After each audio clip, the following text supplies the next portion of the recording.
Gabi ng Misteryo. Oras, alas 10:02 ng gabi. Gabi ng Misteryo. Ito yung bagong release ng US Department of War na UFO files. Pang-apat na batch na ito na nilabas ng Pentagon. And ilang nga kaya itong mga UFO files na release yun? Pwede may report po. Ayun. Diba? Pero of course, hindi natin pag-uusapan tonight. Pero siguro later on, during our discussion tonight, ipapakita ko yung part nitong nirelease na to ng Department of War ng US mula dyan sa Pentagon. Pero tonight, pag-usapan natin tungkol sa epekto ng Mercury retrograde na sinasabing nasa zodiac sign ng Cancer, and I think pumasok na rin siya sa Gemini na tatagal ng hanggang July 23, based na rin sa paliwanag ng mga astrologists, ng mga astrologer. And tonight ay meron tayong makasama, of course, sa ating discussion, si Brother Nico Chua, ang ating young astrologist, and of course yung kanyang mga kasamahan dyan sa Mystic Way. Pero siyempre, pag-usapan pa rin natin to, no? Part of this, papakita natin kung ano nga ba reaction ninyo. Based na rin ito sa kautusan ni US President Donald J. Trump na ilabas na itong mga UFO files, and I think ito na rin yung process, no? Para sa tinatawag na open contact by sa next year, based na rin sa pahayag nitong si Bashar na na-channel ni Daryl Anka. Dito lamang yan sa Gabi ng Misteryo, alas 10 ng gabi, walang absent. See you all! Gabi ng Misteryo. Mga misteryo, ngayong gabing ito, pag-usapan natin tungkol sa Mercury retrograde. Ano ba ito? Ito ba ay makatutulong sa tao? Ito ba ay makapagbibigay ng benepisyo? Sa paanong paraan natin makikita ang epekto nito sa atin bilang tao? Dahil itong Mercury retrograde, ito yung galawan ng mga planeta sa ating kalawakan, at ang planetang Mercury ay sinasabi na ito raw ay pumasok sa Cancer. And of course, I think sa ngayon ay papasok na siya ng Gemini, dyan sa larangan ng astrolohiya. Masyadong malalim at I think masyado ring malawak na pag-usapan ito. Pero gagawin, ipaliliwanag sa atin ng mas simple ng ating kaibigang batang-batang astrologist. Wala iba kundi si Nico Chua, at syempre yung kanyang mga kasamahan dyan sa Mystic Way, na magbibigay sa atin ng mga tip, ano bang dapat natin gawin sa tuwing merong Mercury retrograde. Hello everyone, ako nga pala si Nico J. Chua, isang astrologist sa Mystic Way. And thank you Sir Ray Sibayan for another invitation na maimbitahan ako sa Gabi ng Misteryo. And mamaya, abangan nyo ako guys sa Gabi ng Misteryo para may discuss natin kung ano ba yung mga dapat i-expect natin during Mercury retrograde in Cancer. So everyone, thank you and God bless sa lahat. Hi everyone, I'm Jassy, an astrologer and psychic from Mystic Way. So ngayon, abangan nyo kami ngayong Sabado, alas 10 ng gabi sa DZRH, Gabi ng Misteryo with Ray T. Sibayan. So dito pag-uusapan natin yung mga ganap at mga epekto ng Mercury retrograde. So abangan nyo kami guys ha. And Brother Ray, thank you ulit sa pag-invite sa akin dito sa Gabi ng Misteryo para pag-usapan natin tong mga interesting topics. So excited na ako. See you guys! Bye! Hello everyone, and thank you pong muli kay Sir Ray sa muling pag-imbita sa amin sa Gabi na Misteryo sa kanyang programa. And ako nga po pala si G, ang psychic witch na Mystic Way. At mamaya po, pag-uusapan po natin sa kanyang programa ay ang about sa Mercury retrograde. Ano ba mga dapat natin abangan o ang mga aring mangyari sa ganitong klase ng retrograde. And maraming salamat po ulit, Sir Ray. God bless po. Dito lamang yan sa DCRH, Gabi ng Misteryo. Alas 10 ng gabi. Walang absent. See you all! Gabi ng Misteryo. Magandang gabi po. Isa pang edisyon mga kaibigan ng programang Gabi ng Misteryo. Okay, syempre shoutout muna sa ating mga guest tonight. Isasama ko rin sa ating mga guest tonight sina Brother Arvin Capasilio, si Brother Norman Imperial, na sila ang ating mga analysts doon sa mga bagong inilabas na UFO files ng Pentagon, ng Department of War ng Estados Unidos. I think sinasabi na sa 40 raw ito, pero pipiliin lang natin yung papakita natin mamaya. Abangan po ninyo Pero of course, tonight ay atin munang pag-usapang mabuti itong tungkol sa Mercury retrograde. Ano bang epekto nito sa ating buhay? Ito ang gabi ng misteryo. O, di ba? Ano ba, meron bang benepisyo? Meron ba tayong dapat na iwasan para maiwasan natin ang problema kapag merong retrograde?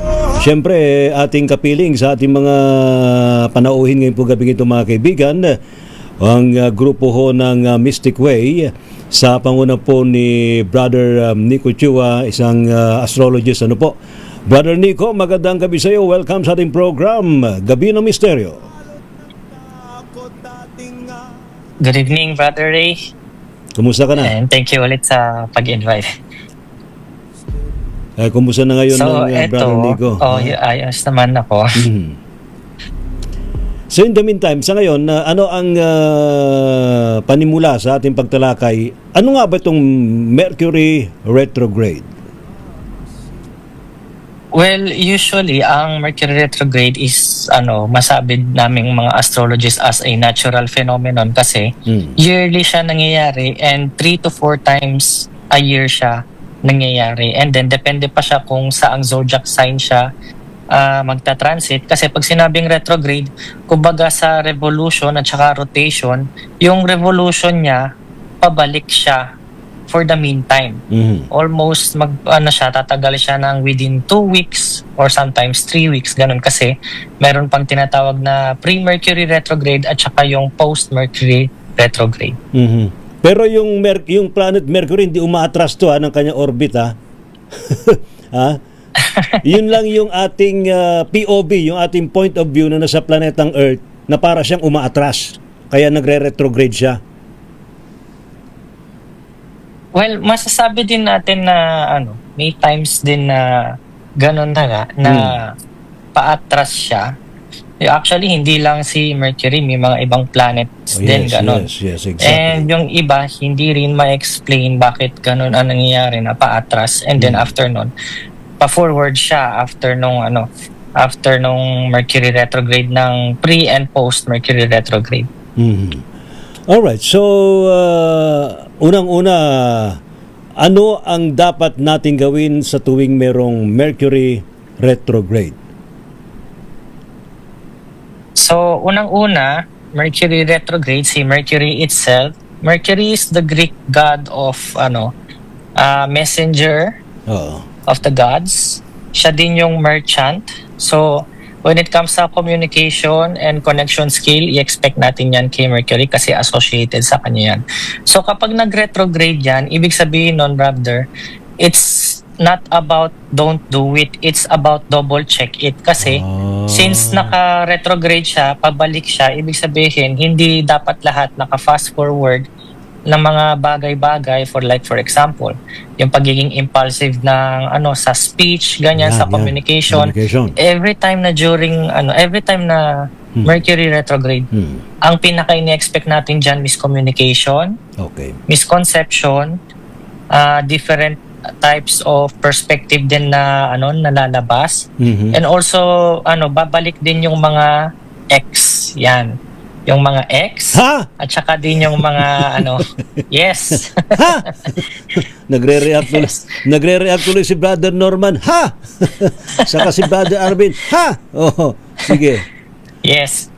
3 to 4 times a year yan, Brother Ray. Bumabalik ang mga ex and bumabalik din yung mga issue na dapat ma-solve na at ma-close na. Ganon ang ginagawa ni Mercury retrograde sa atin. So yung mga unresolved issues ay babalik-balikan mo. Babalik ka rin upang tayo. Ganun ba yun? Sige, oo. So yung pala yun. O sige, patikim lang muna yan, Brother Nico, atin mo nang ipakilala, iba pa natin mga panauhin ngayon po gabing ito mga kaibigan, si Ma'am Jassy, ng Mystic Way. Muli magandang gabi sa iyo, Ma'am. Welcome again sa ating program, Gabi na Misteryo. Good evening ulit, Sir Ray. Thank you ulit sa pag-invite sa amin dito sa DZRH, Gabi ng Misteryo. Opo. Sobrang na-excite ako nung sinabi sa akin ni Nico na ini-invite mo kami ulit. Siyempre naman, may matagal-tagal din tayo hindi nagkatalamitam sa himpapawid, Pero ikaw Ma'am Jassy, how do you paano mo haharapin tong effects of Mercury retrograde? Ikaw ba'y natatakot na baka hindi magandang epekto sa'yo? Actually, ito yung madalas misconception ng ibang tao kasi iniisip nila na kapag may Mercury retrograde, lagi nila iniisip na laging malas. Pero normally, negative. ang retrograde kasi is mas pinapakita nito na kailangan natin i-double check. Like, kung ano yung sinabi ni Nico, more on reflection and kailangan kung ano ba yung mga past issues na hindi na-resolve noon, parang ibabalik niya ulit or uungkatin niya ulit during retrograde para mas magkaroon tayo ng awareness. Ano ba dapat yung kailangan natin i-resolve ba mula pa sa nakaraan? So handa yun po yung, handa kang, tulad din po Ma'am ng Jassy. binanggit ni Nico. Ma'am Jassy, so handa kang harapin ng pagbabalik ng iyong ex? Ay, nako, wala na pong ex na. Wala na po. Actually, yun nga pong nabanggit ni Nico na sabi niya, pag daw retrograde, may babalik na ex. Totoo po yun. Pero meron din ibang effects si retrograde na kunyari magjowa kayo tapos bigla kayong naghiwalay during retrograde. May tendency na magkabalikan kayo kasi possible na nagti-trigger lang si retrograde para makita kung ano ba yung trigger sa inyong dalawa. Then pag wala na yung high emotions, bigla rin kayong magkakabalikan or bigla mo siya mamimiss ganun after retrograde. May maganon din siyang effect. Pero yung iba siguro just to resolve any issue. And kapag na-resolve naman, hindi naman kailangan magkabalikan na. Diba? May ganun. And minsan yung retrograde kasi parang tinutulong niya yung lesson ko talagang, talaga na bang natauwang ka sa ex mo? Parang ganun po kasi. Ayan. Pero sa kabuhayan natin, anong in-expect mo during Mercury retrograde? Sabi nila, mag-ingat daw tayo sa any contract or any big deal. Wag daw tayong parang parang panahon to ng ng ghost month na walang malaking kontrata na pipirmahan, Ma'am Jassy. Oo. Hindi naman po totally bawal talaga. Pwede naman po, pero kailangan talaga po natin i-double check. So normally kasi pag during retrograde tapos magpipirma tayo ng contracts or may mga transaction, kadalasan nauuwi siya sa scam or sa mga understanding sa mga nagiging usapin ninyo sa transaction. So kailangan po talaga double check correct. Yung mga transaction, emails, ganyan po. And ang mas ina-advise po talaga namin kahit saglit during retrograde is ma-delay muna yung mga yung mga risky investments lalo na kapag malalaking halaga po. Maraming salamat, Ma'am Jassy. Babalikan kita, promise. Atin mo nang tawagan si Ma'am Gina, isa rin po sa mga miyembro ng Mystic Way Group. Ma'am Gina, nagbabalik ka ngayong Mercury retrograde. Kumusta ka na? Naku, wala kang audio, ma'am. Hello po, sorry. Yun. Okay na po ba? Okay na po. Ma'am Gina, kumusta ka na po? Hello, sir. So, Hello po, salamat po sa invite. Yes. Yan, medyo nagkakaroon delay si Ma'am Gina. How do you paano mo nire-resolve yung mga issues during Mercury retrograde, Ma'am Gina? Actually, may share po din ako about dito, no? Kasi hindi naman po talaga ako astrologist, pero lagi po akong tinatamaan ng Mercury retrograde. Oo.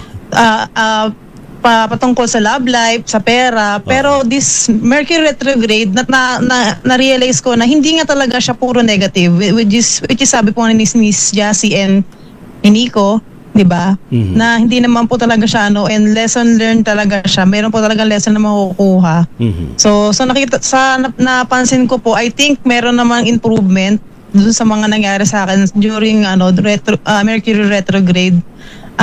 Ngayon po, totoo po yung sa mga ex na bumabalik, nagpaparamdam, totoo po yan. So, nasa iyo na po talaga yan kung talaga magpapa-epekto ka by your emotions. Mhm. So, kung kontrolado naman po yun, I think hindi naman po talaga magkakaroon ng problema. And sa impulsive decision talaga, yun talaga, ingatan nyo lang talaga. Mag-iisip po talaga kayo dapat. So, kailangan talaga kontrolado na meron ka ng self-control, saka yung mindset nyo dapat, matured na. Pero, I think. Ma'am Gina, So, sa ngayon po, being a psychic, Yes po. do you also feel itong energies of Mercury retrograde? Iba masyadong aligaga, o kaya iba naman ay talagang hindi maintindihan kung ano yung energies na nararamdaman, masama ang pakiramdam. Paano mo hinaharap ng mga ganito, lalo na very sensitive tayo sa energies? syempre lagi po tayong grounding pa din. Hindi naman po maiiwasan talaga na yung mapipil ka talaga negative. Minsan po parang nagkaka-anxiety sometimes, pero yun nga, paglalabanan ko talaga. Pero for me naman, hindi naman to totally pangit yung Mercury retrograde sa akin ngayon. Yung effect po sa akin, ayos po yung flow ng pera ko, totoo lang. Sa mga nakaraang pong Mercury retrograde, sobrang delay, walang talagang anda, charot. Pero yun po, nakikita ko naman po na okay naman po sa ngayon. Siguro yung iba po, na hindi kontrolado nila yung nila.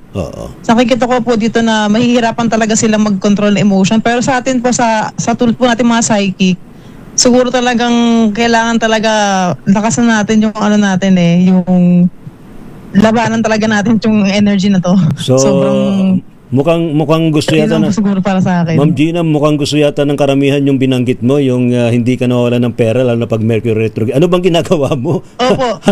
Meron ka bang ritual na gustong i-share sa public, ha? Tungkol dito, ha? Siguro mas naging positive po talaga ako. Naging positive na tao po talaga ako lalo kaysa po nung mga nakaraang Mercury retrograde. Nilabanan ko lang po talaga yung energy na yun na nagpapaano sa akin. So wala negative. Wala ka bang may share na anong chant ba pwede mong i-share para hindi nawala ng pera lalo na pag Mercury retrograde? Yung mahiwagang laurel lang po para sa akin. Mahiwagang laurel. Sulat lang po natin yung mga manifest natin doon. Tama. Alright. Maraming salamat, Ma'am Gina. Thank you po. Ating balikan si Brother Nico. Brother Nico, sa ngayon, sisisid na tayo sa yung pros and cons of Mercury retrograde. Unay mo muna yung cons bago yung pro. Ha? Okay. Pagdating sa cons, ang pinakalaging affected dyan is yung mga taong merong mga major specific na planet placement kay Gemini and kay Virgo. Kasi si Gemini and si Virgo is ruled by Mercury itself, by planet Mercury. Okay. Kaya may times na may mga iba ang madalas magkaroon ng miscommunication, misconception is yung mga may heavy planets na or mga stellium na tinatawag. Pag sinabing stellium is 2 or more planets na meron sa Gemini at saka sa Virgo. So, yearly, ang madalas na hihirapan dyan, may mga placement kay Gemini and Virgo. Ang another cons dyan, since na kay Cancer siya, tama yung sinabi ni Sis Jassy, na regarding siya sa scam. Bakit? Kasi si Cancer, about kasi siya sa nurture. So kapag nagkaroon ng Mercury retrograde siya, so magkakaroon ng misconception or miscommunication regarding sa nurture, sa protection, At saka din sa ano din, pag sinabing nating nurture, nandun din yung pag-aalaga, pag-aaruga, at saka pagiging maingat. So may mga bagay tayo na masasabi sa ibang tao na hindi tayo maingat, and since si Cancer is related siya sa emotion, may tendency na yung point natin is maging caring tayo, pero sa receiver nagiging ano tayo, nagiging tayong harsh, ganyan, or may times na nami-misinterpret tayo na yung talagang sinabi natin is para sa kanila, hindi para sa atin. Mhm. So yun lang yung cons ng Mercury retrograde specifically kay Cancer. Okay. So, sandali, nabanggit mo yung Gemini saka Virgo. So, anong gagawin ng mga, ang zodiac sign ay Gemini saka Virgo, Brother Nico? Well, ang gagawin nila is they have to think first before they speak. Kasi actually, hindi lang affected, or masasabi kong hindi lang advisable yon generally kay Gemini and Virgo pag Mercury retrograde. Oo. Sa lahat Sa actually, kasi lahat tayo for sure. Meron din tayong mga placement ng Gemini and Virgo. Okay. So, walang exemption sa lahat pala yun, sa lahat ng zodiac signs. Yes, pero mas affected lang yung mga may stellium or yung mga taong pinanganak na mas maraming planetary placement with Gemini and Virgo. So, anong pinakamatinding impact ng Mercury retrograde kina Gemini saka Virgo? Unang-una dyan, overthinking. Kaya tama din sinabi ni Sis Gina na positive lang and optimism. Okay. So wag mag-overthink kasi wala rin magagawa yan, honestly. And yung pangalawa nun is yung grounding. Tama din yung sinabi ni Sis Gina. Na grounding na we have to stay foot on our ground, we have to stay on the present, and bago tayo gumawa ng decision, kailangan muna natin pag-isipan ng maayos kasi si Mercury retrograde, it's not all about don't do it, it's all about double check it. Ayun, alright. Salamat, Brother Nico. Sabi ng mga nakatutok sa atin ngayon, bumabalik yung pera. Tama ba? Bumabalik yung pera. Sabi ni Colleen Angelica Montemayor, ha? Ha? Kasi dito, ang concern natin dito, ano yung impact ito sa ating kabuhayan, sa ating trabaho, sa ating profesyon, sa ating career, and of course, sa ating relationships with our family members. So, sa pangkalatan, Brother Nico, ano ang, although nabanggit mo na rin na dapat mag-ingat tayo sa ating mga desisyon, sa ating mga iniisip, ano pa yung dapat na gawin para lahat ay hindi tayo masadlak sa panahon ng Mercury retrograde? Okay, ang isa pang dapat na gawin natin dyan, bukod sa double check, dapat din iklaro natin yung mga bagay na sinasabi natin, and specifically kailangan maging maayos yung mga terms of words na ginagamit natin, and i-make sure natin na naiintindihan talaga nung kausap natin. And also the same time, i-expect nyo lagi, ang majority dyan is miscommunication, at lalo na si Mercury retrograde ay nasa Cancer, since Cancer is related siya sa water, sa tubig. So, ang water kasi is associated din siya sa pera. So, ingatan din yung mga pera ninyo, mag-iingat din kayo sa mga investment or sa mga contracts na pinipirma ninyo, baka nga ma-scam kayo, ganyan. And also the same time, dahil si Cancer, ruled siya ng moon, which is emotion. So, wag kayo din magpadalos-dalos din ng emotion, or wag kayong basta-basta mag-assume din. Kasi baka nga doon natin din, or hindi lang pala tayo yung nami-misinterpret ng ibang tao, baka tayo din ma-misinterpret din natin yung sinasabi ng ibang tao sa atin. Yun din yung mga ka-apekto sa trabaho, na pwede nyo makaawa yung mga boss ninyo, at imbes na maging professional, maging emotional sa trabaho. Meron bang talisman para makontra ang negative na impact ng Mercury retrograde, Brother Nico? Well, as an astrologist, since di lang si Mercury retrograde ang gusto kong i-highlight dyan, pati din si Saturn, kasi si Saturn ay 3 years, at lalo na si Saturn ay fallen, ang may sasuggest ko na crystal for that is amethyst at saka peridot. Oh, crystals, no? Amethyst na crystal, saka peridot. Any amethyst, any form, jewelry man yan, stone lang na inilalagay sa bulsa, malaking bagay yon. Yes, anything will do, brother. Ayun, maganda yan, ha? So, kikita na naman dito yung mga nagbebenta ng mga kristal. Bukod diyan, wala bang ibang walang ibang pwedeng gawin, ha?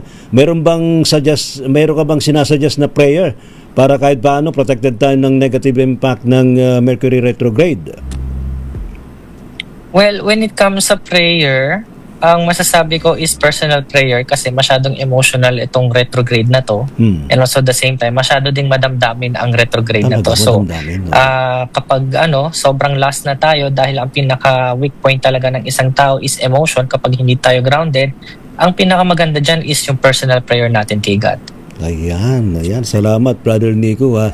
And speaking of retrograde, I think kasama na rin to sa mga epekto ng Mercury retrograde kasi muli na namang ipapasok ko na to, Brother Nico, ha? Yung tungkol dun sa inilabas na ika-4 na batch ng UFO files ng Pentagon, ng Department of War ng Pentagon. Parang ibinabalik din tayo sa nakalipas, no? Di ba retrograde din to, Brother Nico?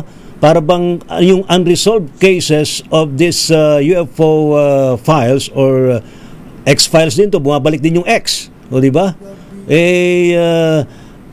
Ating ang tanungin kina Brother Norman saka Brother Arvin. Brother Norman, so far nakita mo na tong UFO files na ito na nilabas recently ng Pentagon. Ika-4 na batch na to. I think it's 40 files. Ano masasabi mo rito? Any impression? Wala kang audio, Brother Norman. Your audio, yan. Ayan, Brother Norman Imperial. First of all, good evening, no? Good evening, sir. Kayo sa mga tagapakinig ng ating Gabi ni Misteryo, and thank you for inviting me, no? So magsabi natin tong 4th batch ng mga UAP files, parang wala din pinagkaiba sa mga naunang tatlo, no? Na nilabas nila, na wala silang may offer na conclusive evidence or conclusive explanation on the propulsion system.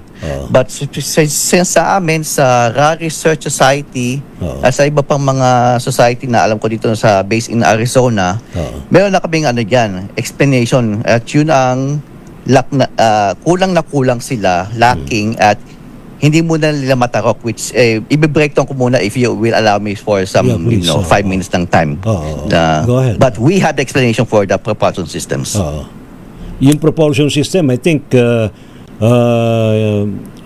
during the time of Bob Lazar, binabanggit niya na ni-reverse engineer niya yung isa sa mga alien ship na bumagsak ba dyan sa Roswell sa New Mexico, di ba? Opo, possibly po 'yun ang galing sa sa Roswell, New Mexico, tapos ini-stash nila doon sa sa Oregon, doon sa sa Ohio, yung sa doon sa nakalimutan yung base but nasa dulo ng dila kung madaming base na involved. But anyway, ito ay nag-i-involve ng sinasabi na antimatter propulsion system, yung sinasabing negative proton negative proton and positive electron, positrons and negatrons, matatawag na natin. Pero may official term pa lang sila is positron. So ito yung byproduct ng anti-gravity, automatic to, na pag meron kasing 4 basic forces of nature. It's strong nuclear force, weak nuclear force, electromagnetism, and gravity. Gravity is a secondary force produced by pag pinagsama mo yung weak nuclear force at electromagnetism. Ngayon, pag pinagsama yung electromagnetism, kasi ang condition niya is involving hundreds of thousands of degrees centigrade na near fusion na temperature. Kumbaga, deuterium pellets, pag-fuse mo into helium, but they will not fuse ito sa condition na to if you-feed mo siya ng microwave. Yung microwave na yon is 1.24718 gigahertz. Yun ang important key value na hindi makuha-kuha dito Kasi inattempt na to sa UC Berkeley. Inattempt ko sa National Ignition Facility. But they cannot replicate it. Kasi kulang sila nung vital frequency ng nung microwave. Ngayon, pag yung deuterium pellets, tinunaw muna nung mga laser na ang tawag sa kanya ito medyo classified tong pangalan to, Project Shiva Nova, classified as secret. So lang ako, I'm gonna go out on the leg on this mentioning it in your program, no? Yeah, go ahead. So this is classified as secret by the Department of Energy na yung mga array of laser Shiba, God of war, God of destruction sa sa Hindu mythology, madami siyang kamay. Yung mga laser array nagre-represent ng arm of Shiba, itututok ngayon do sa isang pellet, deuterium pellet. Tutunawin ngayon siya na pag umabot ng hundreds of thousand degrees centigrade, matutunaw ngayon siya magiging plasma. Okay. Ngayon yung plasma na yon, if you feed nung hydrogen hardness frequency of 1.24718 gigahertz. Ngayon, mag-ano siya ngayon? Iikot siya ngayon doon sa parang, alam mo yung torus na donut na parang sa accelerator, sa tokamak reactor. Doon siya iikot ng ganon. Pag inikot siya ng speed of light using that microwave hardness frequency, doon magpo-produce yung sinasabing mag-weight siya kasi yung isang teaspoon ng matter, ng plasma, magiging kasing weight ng Mount Everest, which is billions and billions of tons. Tapos pag umikot din, magpuproduce siya, ma-amplify yung weak nuclear force. Pag na-amplify yung weak nuclear force, tapos i-feed siya sa electromagnet, giant electromagnet na north and positive, doon mapuproduce ang secondary force of nature, which is gravity, electrogravity sa mapuproduce. So that's how you produce gravity on the basic level. So, yun alam mo na, pag i-reverse mo yung polarity ng magnet, mag-north siya, magsa-south, just like planet Earth, mayroon siyang magnetic north, magnetic south. Kaya yung mga saucer, anti-gravity saucer, mayroon siyang north magnetic pole and south magnetic pole. So, ang behavior niya ay parang individual planets. Nosebleed, Brother Norman, nosebleed na yung mga nakatutok sa atin ngayon. Pero siguro para makita rin ni na Brother Nico, ni Ma'am Gina, saka ni Ma'am Jassy, and of course ni Brother Arvin, itong actually kinuha ko lang yung basic lang dun sa dun sa inilabas Pakita mo nga RHTV habang tayo'y nagkakausap dito yung part nung kinuha kong files dyan sa inilabas ng Pentagon. Ayan, para ayan. Nakikita nyo ba yan? Ayan, no? Parang yun, parang tawag dito, tornilyo ba yan? Nakalutang. Ayan. Ito. Parang to? Brother Arvin, ano yung nakikita mo rito? Parang parang ito, parang cross ba to? Ha? Brother Arvin, kumusta ka na? Magsalita ka na. Hello, yes. Magandang gabi po sa kanilang lahat, mga kababayan, Luzon, Visayas at Mindanao. Welcome po sa programa ni Brother Ray. Sa gabi ng misteryo sa DCRH Radio. Sir Ray, nagpapasalamat po pala ako dahil alam ko itinadhana ng pagkakataong ito. July of 2022 nung una nyo po akong maging phone guest dyan sa programa. Kaya ika-4 na taong ko na po itong sumusuporta sa programa ng Gabi ng Misteryo. Kaya masayang-masaya po ako ngayon. Tama yun. Maraming salamat. Pinag-uusapan din natin Anyway ng Mercury retrograde. So, balik tayo sa nakalipas. Brother Arvin. Salitang retrograde.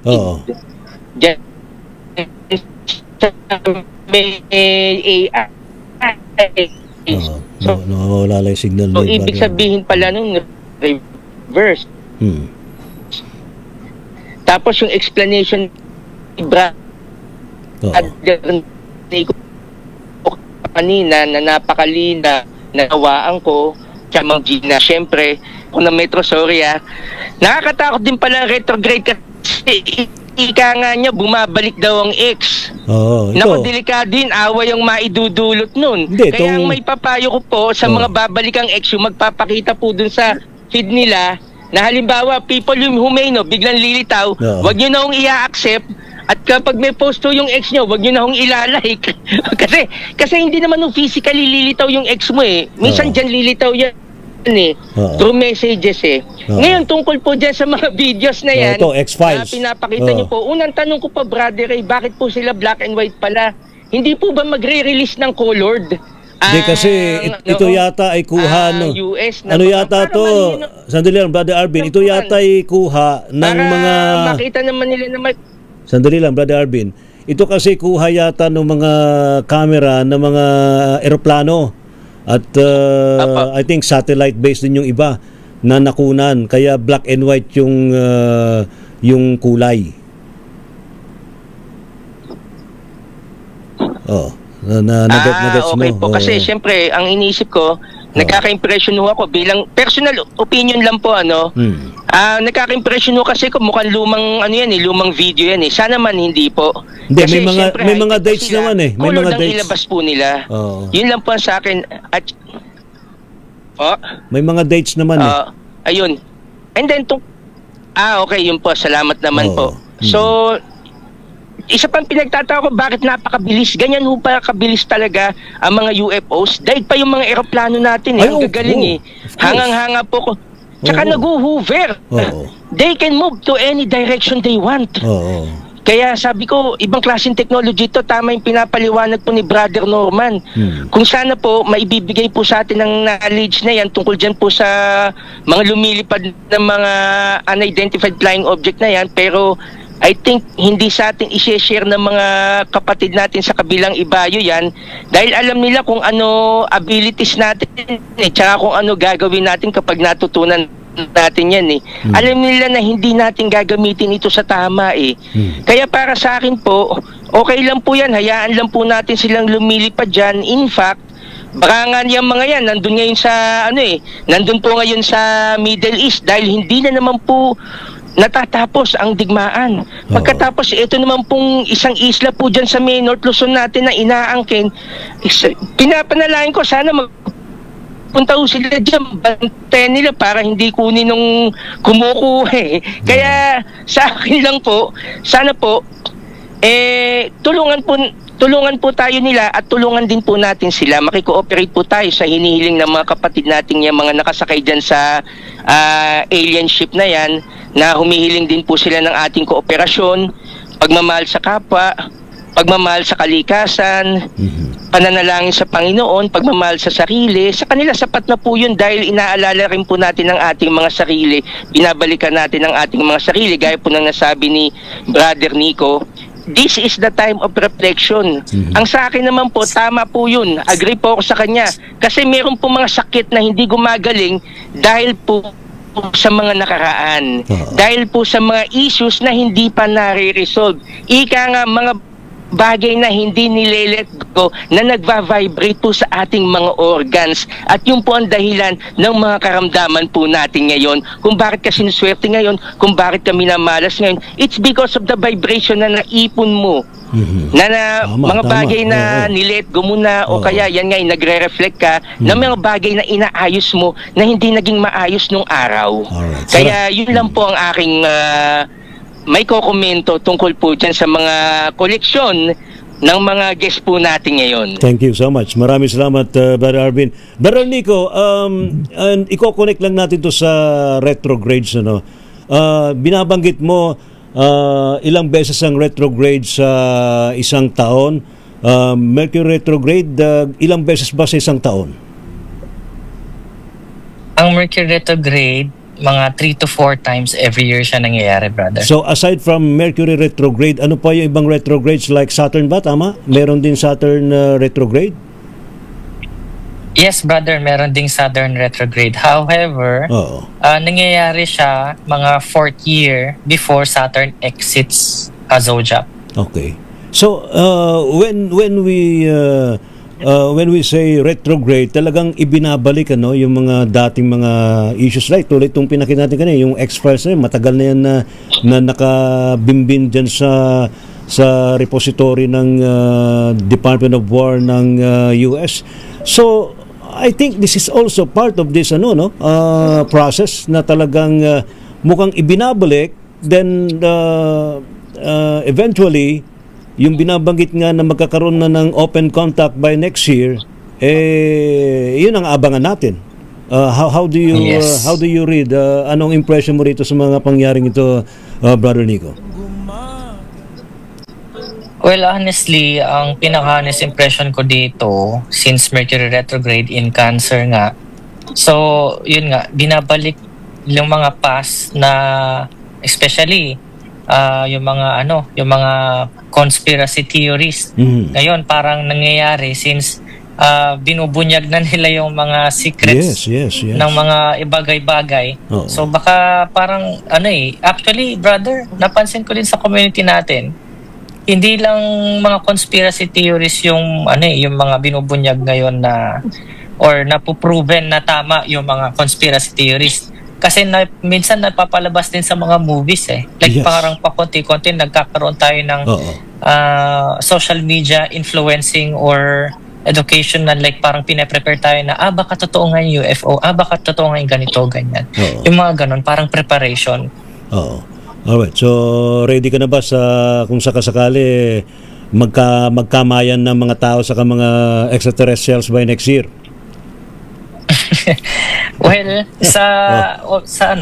though bilang as an astrologist din and as an engineer, ang pinakamalaking miscommunication and misconception since Mercury retrograde na nakikita ko dyan is yung magkakagulo between the state and the religion for sure sa Ayun part na. na yan. So, may banggaan. Magkakaroon ng banggaan dyan. Yes.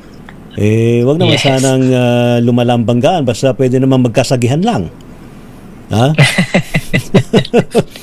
Alright. Salamat, Brother Nico. Mamaya, mabalikan kita. No? Si Ma'am Gina ng Mystic Way din. Ikaw, Ma'am Gina, do you believe there are other beings aside from, you practice magic, you believe na there are elemental beings, na may mga nature spirits. So do you also believe na nag-exist ang mga extraterrestrial beings, mga galactic beings? Yes naman po, kasi kahit ako po naniniwala din ako sa multiverse, mga ganun po. Oo. So, may mga na-experience din po ako na nag-try po akong silipin yung isang tao and nakita ko meron din silang side na meron silang alien past life. So, para pong, ako naman po, is naniniwala ko kasi nakikita ko siya. Pinapakita po sa akin. Talaga. So, hindi naman po ako dyan. Para sa akin po lahat pa posible sa mundo. Tama. So malawak po ng natin, ng solar system natin. So may ganong So, instances naniniwala po ako dyan. So may ganong instances na if you see a person, nakikita mo rin kung meron silang buhay sa ibang star system. Yes po, para pong ganun. May kasabay po ng buhay nila dito sa Earth natin. I know meron din tayong kabilang din sa ibang kaya po multiverse So para pong may mga glimpse ng memories natin na parang na-experience natin to, yung pala doon pala tayo sa ibang mundo natin yun na-experience or nangyari na yon. So naniniwala po kasi ako na yung past, present, and future po yung magkakaduktong din sila. So napaka po sa akin yung aliens, naniniwala po ako talaga dyan. Alright. Pero wala ka pang nakita, Ma'am Gina? May minsan may sumasabay po sa frequency natin, nagpapantay po sa frequency ko, pero hindi po siya ganun kalinaw. Pero nakakita na po ako before. Talaga? Ano yung nakita mo dati?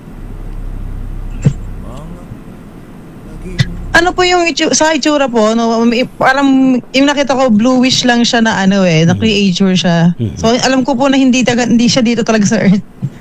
May mga ganun po. Pumapantay lang po sa frequency ko minsan. So may mga bluish po na hindi talaga siya mukhang tao. Alam niyo po. Humanoid pero may kakaiba po siyang sa itsura niya na hindi po talaga ordinary. Did you try... pero sagitan lang po siya. Nag-try ka ba na makipag-communicate nung makita mo siya? Hindi naman. Hindi naman po, pero usually po, pagka nagpa-past life regression po ako, doon ko po nagkakaroon ako ng communication, pero hindi po siya ganun kalinaw. Kumbaga, pinaparating lang sa kanila yung, na sila yung past life po nung taong titingnan ko po, mga ganun lang po. Talaga. At least nakikita mo yung ganung mga beings. Salamat, Ma'am Gina, and Yes po. salamat sa ibinahagi Thank you mo ulit. Tonight, si Ma'am Jassy. Ma'am Jassy, muli, magandang gabi sa iyo. Good evening. Ano ang gagawin mo pag biglang may lumapag na spacecraft na mga extraterrestrial beings dyan sa bakuran mo?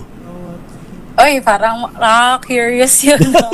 Curious. Kasi, although, hindi po kasi masyadong broad yung knowledge ko about aliens kasi hindi ko siya napagtunan talaga ng pansin.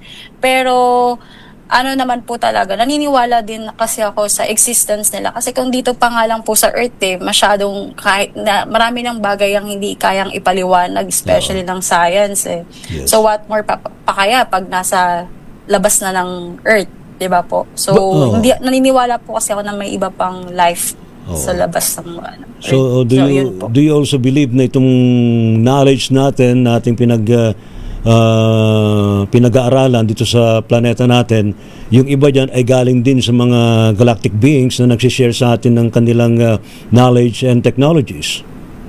Yes. Mm-hmm. And also, kasi po nung nag-start pa lang ako sa spiritual awakening, meron din po kasi akong mga dreams dati na nakukuha, like yung connected sa Lost Island po. Oh. Parang yung mga sinaunang civilization. So, hindi lang ako masyadong naging dun sa part na yun kasi parang hindi ako nagtagal dun sa pag-explore. Mm-hmm. So, ayun po. Pero naniniwala po ako na may pa talaga. Ayan. Salamat, Ma'am Jassy. Ayan. Huwag ka mag-alala. Parang makakasalumuhan ng alien. Well, of course, I think... Kasi iba po yung nila iba yung knowledge and technology nila based sa pag-aaral ng ngayon na kasi itong mga nakukuha na to, itong mga pinapakita to na inirelease ng US Department of War, ng Pentagon, talagang hindi mo masasabing gawa-gawa lang ha? Talagang inirelease nila Salamat, Ma'am Jassy. Go ahead. Thank you po. Thank you so much. All right. Okay, si Brother Norman, so far, ano ang dapat ina-expect mo? Kasi I think pang-apat na batch na ito nilabas ng Pentagon. Mga ilang batch pa kayang ilalabas ito. Pero alam mo, sa totoo lang, ako personally, ang inaabangan ko dito yung talagang records na merong human to alien meet up na nag-meet before ikaw ano ba yung dapat na ina-expect natin na dapat na ilabas ng US Department of War? Ako personally, inaantay ko, Brother Ray, yung pinalabas doon sa Disclosure Day na pelikula, directed and produced by Steven Spielberg, yung meet up ni President Dwight Eisenhower sa Mohawk Air Force Base na dating Mohawk Air Force Base but now named as Edwards Air Force Base dito sa Southern California. Yes. Doon nakapag-meet up daw according to Mr. Wesley Bateman, yung founder ng Amira Research Society, nakipag-meet up si President Eisenhower. May mga days na nawala siya na nag-excuse lang yung press secretary niya, something like that, na nagpa-dental siya check-up. Pero nung nawala siya mga days, actually nagpunta siya doon sa nag-meet up sila sa Edwards Air Force Base with the Nordic Blondes. Yung mga Nordic Blondes na yon, hindi sigurado kung halong halong light and dark na mga na mga personnel na sila kumokontrol ng mga courts ng mga gray beings do sa base sa Roswell, New Mexico. So nakipag-meet sila na ang sinasabi na ano ba ang kailangan nitong mga beings na to from planet Earth at ang sinabi lang nila ay gusto lang nila i-disseminate sa outer space yung nag-leak na virus na ang tawag nila sa virus na genetically engineered virus is JESS, JESS, yun yung nila yung ET term. Ngayon, ang gusto nila mangyari ay ipakain to sa i-disseminate sa outer space, ipa-fall do sa sun. Kasi ang nangyari nung nag-leak to sa biosphere ng Earth, ito yung nag-produce ng HIV, Human Immunodeficiency Virus. Kasi ang aim nitong JESS na to is to weaken the immune system ng host organism na pag-eksperimentohan nila to introduce a foreign genetic material. So yung nag-leak itong mutated virus na to kasi nag-leak sa frequency barrier environment ng planet Earth. Kasi yung topic ng frequency barrier, another totally very big topic yan. So nag-mutate siya doon sa frequency barrier ng planet Earth, naging HIV. Yun na nga suggest na, di ba ang sabi dati, ang mga monkeys lang ang nagmula daw ang ang virus na to mula sa monkey. So paano ano siya nag-crossbreed into human? So ang ibig sabihin ba may human ba na nakipag-sex to sa mga monkey? Di ba? That's very highly improbable, di ba? So ang nangyari diyan, it's gawa nung just agent, nung weakening immune system agent, nag-mutate, naging HIV, tapos nung sa monkey na, nandun na sa monkeys, naging AIDS na. Tapos nalipat na sa tao. So yung ilang history ng nung HIV, nung just doon sa nakipag-meet sila doon sa Air Force Base, isa sa mga leak na gusto nilang pagtakpan. So I don't know if it will see the light of the day na may publish, but I highly doubt it na ipapublish nila to kasi it's an embarrassment sa mga sa mga space program or sa whatever na nagmamanage itong mga mga bagay na to kasi it's very sensitive topic. Sana nga mailabas na lahat-lahat. Wag na sila magtago pa, no? And of course, I think it's about time na malaman na ng buong mundo ano nga ba ang nasa likod nito para naman magkaalaman na and matupad na yung binabanggit ni Bashar na i-channel ni Daryl Lanka na by next year or maybe 2028 magkaroon na raw ng open contact. Maraming salamat, Brother Norman. Go ahead. Magme-mention pa sana ako ng tatlong names sa kay Cory Good na yung sinasabi ni Miss Gina na spear beings, ang blue avians.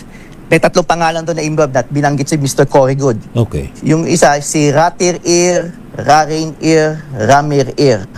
Si Ratir, may spelling yung si Ratir Ear, R-A-H-T-E-I-R, Tir, tapos Ear, E-I-R. Si Ratir Ear, sila yung siya yung nangungunang leader ng tatlong team, na sila, mga 8-dimensional blue avians. Okay. Na pwede sila, ang laki nila ay sila yung mga spears na pwedeng kasing laki ng golf ball at pwede sila mag-expand na kasing laki ng mas malaki pa sa solar system natin. Okay. So yun yung mga basic characteristic ng mga 8 density beings na nilabas si Cory Good. Ayun. So anong star system to mga ito?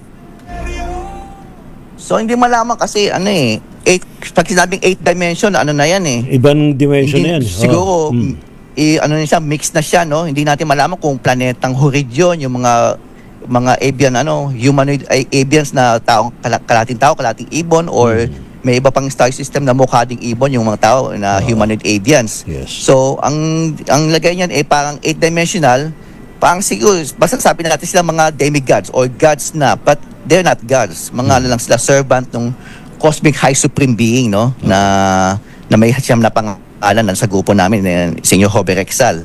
So, ilang masasabi ko sa mga 8-dimensional beings, siguro iba-ibang star system sila, mga very extremely highly evolved humanoid beings, avian beings, or whatever, humanoid beings. Ayan. Salamat, Brother Norman. Brother Nico!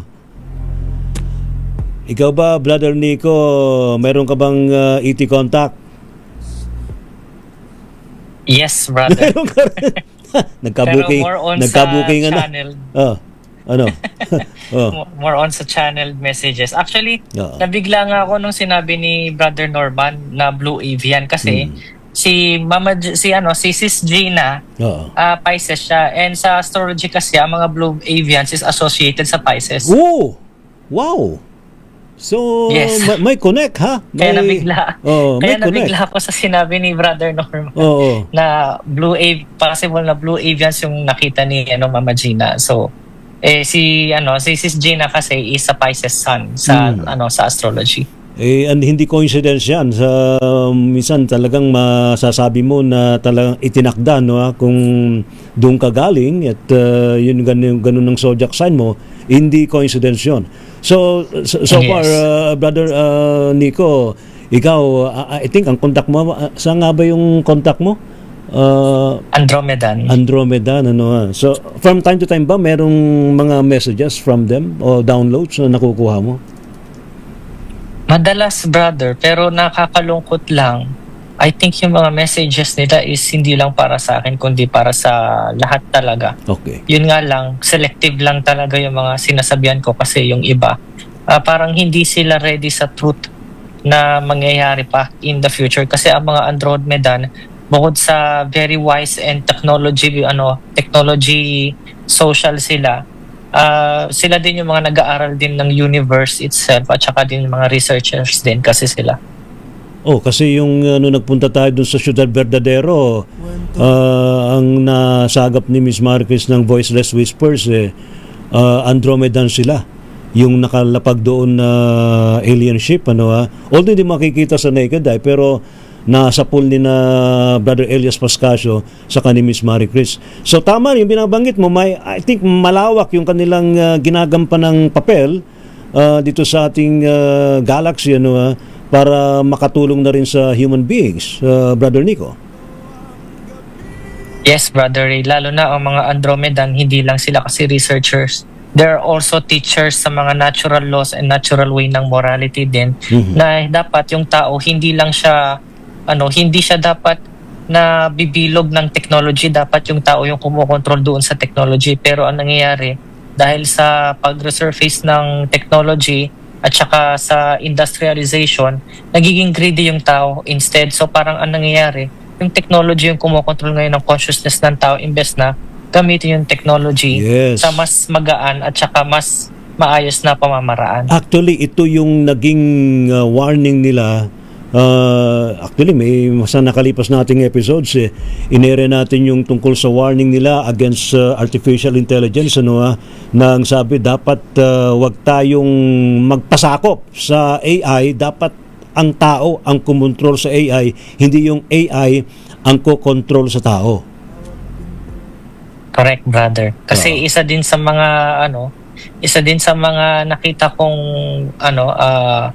case study tsaka vlog dati, na mas pipiliin ng AI robot na mamatay yung maker niya. Kasi merong experiment doon na isang fast running car na kapag nag-brake yung robot is mamamatay yung system ng robot. Ang ginawa ng robot, hindi siya nag-brake hanggang sa gusto nitong mabangga yung pinakadulo ng wall. Kaya anong nangyari, yung nakasakay na tao doon, siya na lang yung nag-force brake at doon namatay yung robot.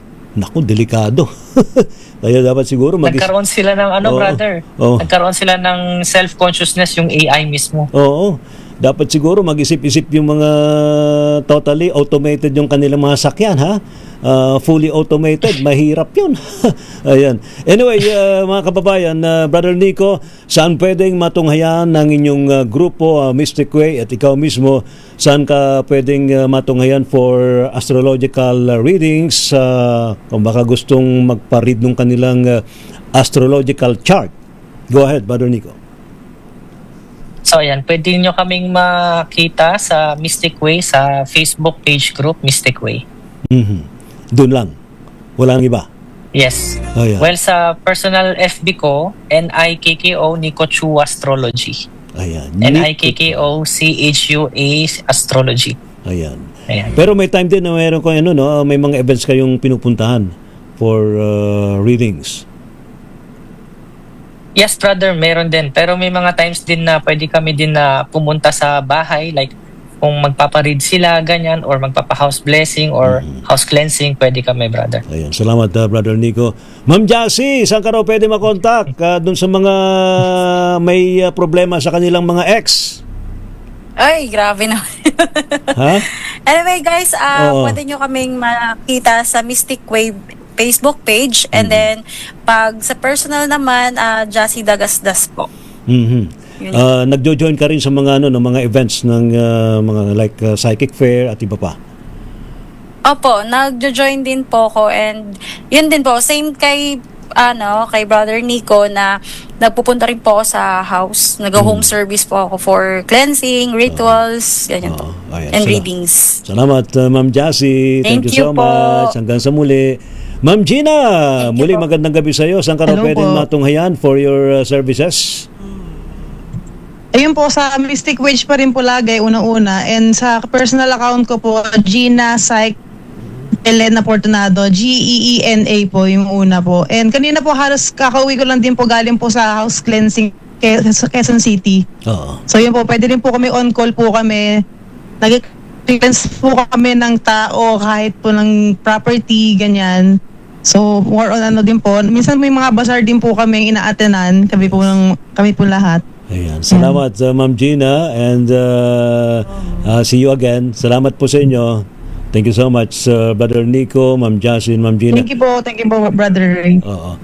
Brother Norman, muli magandang gabi sa iyo. Saan ka naman pwede matunghayan for your research and wisdom? Sa akin lang po, no, so yung again, ulitin ko lang yung Facebook page lang po ako meron, yung Andromedan Repository of Knowledge. So, sa ngayon, halo-halo mo ng mga material. Pero pag babalikan nyo yung mga sa photos, archives, no, doon po nakapost yung tungkol sa mga sinasabi ko tungkol sa meet-up ni President Eisenhower doon sa Edwards Air Force Base, Mohawk Air Force Base, pati yung kwento ng mga snipping, ng mga abduction, ng mga 1822 genetic programs na nire-research nila dahil sa research nila about the frequency barrier of planet Earth na tapos and then my personal Facebook page is simply Norman Imperial. So mga random posts lang po ang pinapost ko po sa ngayon, no, mga personal opinion ko, but kung titingnan niyo po sa archive, sa photos, andun po yung mga photo posts ko and albums, yung mga tungkol sa galactic history ng ating solar system, pati na rin po doon sa Andromedan. So yung 2 page na po lang ngayon ang abangan niyo tungkol sa akin about my research, my almost 20 years worth of research dito sa matter na to, na about na nakakapagpanos bigla, and sana matuloy na sana talaga yung anti-gravity in this lifetime, no? Kasi nandiyan na yung formula eh. Ang kulang na lang, the hardware. Nandiyan na yung drawing board. Pati values nung pampalutang ng hydrogen, harness frequency, malapit-lapit na. Malapit-lapit na. Malapit-lapit na ho. Sana ma-achieve din natin yan. Makakapag-travel na rin tayo sa Beyond Kuiper Belt at Proxima Centauri, doon sa Pandora. Matatravel na rin natin yan. Salamat, Brother Norman. Thank you so much. Apo. Si Brother Arvin, muli magandang gabi sa iyo. Saan ka naman pwedeng matunghayan sa iyong mga pag-aaral tungkol dito? Yes, matutunghayan niyo po ako sa simpleng pangalan ko lang din, Arvin Capasilio. Hanapin niyo lang po sa Facebook. Doon natin ho pwede yung pag-usapan o tanongin niyo sa akin ng tungkol sa buhay, as above so below, as within so without. Our outer world is created by our inner world, and we create our own reality. Yes. From there, may explain ko sa iyo kung bakit may sakit ka, kung bakit yan yung mga taong nakikita mo, kung bakit yan nakakasala mo, kung bakit minamalas ka, kung bakit ka sinuswerte. Pwede niyo po akong kausapin, pwede niyo po akong kontakin. At gusto ko pong batiin yung mga alien dyan sa may likuran ko, sa Mount Banahaw. Abay, brother, hindi ako pinatuloy. Hindi ka pinatuloy. Sabi ko sa akin, hindi ko pa daw panahon. Wag mo na daw akong pumunta. Wag mo na daw akong umakyat. Kaya kita nyo, naubo ko. Pinagbawalan ako eh. Ewan ko kung bakit eh. Nire-respeto ko decision nyo. Sige, hindi po ako pupunta dyan sa may Mount Banahaw muna. Yun lang po. At saka magandang gabi po sa staff ho ng Vandermeer Consulting at Cloud Staff, the #1 workplace in the world. Yun lang po. Maraming po salamat. Thank you so much, Brother Arvin Capasilio. And of course, mga kaibigan, i-shout out din sa San Pedro Ghost Hunters. Nandiyan sina Ma'am Tricia Maloles, and of course si Sir Paul. And of course, yung mga magigiting na mga Ghost Hunters dyan na nakatutok din sa ating program, lalo na si Brother Bungo, si Ma'am El Dairit, at marami pa iba. Sa July 25, abangan po ninyo yung pagtungo rito sa ating studio ng mga magigiting na mga Ghost Hunters. Nandiyan din si Boss Luck, si Brother Saldi, ang ating inventor ng mga device na kayang sumukat ng enerhiya ng mga hindi nakikita, and hopefully masukat din nila enerhiya ng mga galactic beings. Salamat po. Thank you sa ating mga nakagapay sa ating program. Maraming salamat sa ating DZRH Radio, DZRH TV, DZRH Digital, maging sa ating DZRH Malanday Transmitter. Ano pa rin pong lingkod, mga kaibigan, si Ray Sibayan. Brother Elias, kumusta ka na? Si Miss Marcris ng Voiceless Whispers. Ano pa rin pong lingkod, mga kaibigan, si Ray Sibayan, para pa rin po sa DZRH, una sa Pilipinas, una sa Pilipino. Pilipinas ang oras, alas 11:06 ng gabi.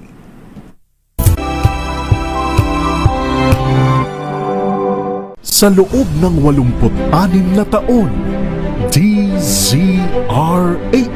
ang naging kaagapay ng mga Pilipino sa balita, sa serbisyo at sa bawat kwento. 86 na taon ng tiwala at sa mga darating pang taon, mas pinalakas at mas pinagtibay para sa Pilipino. DZRH. Una sa Pilipinas, una sa Pilipino. Serbisyong tapat sa'yo, DZRH.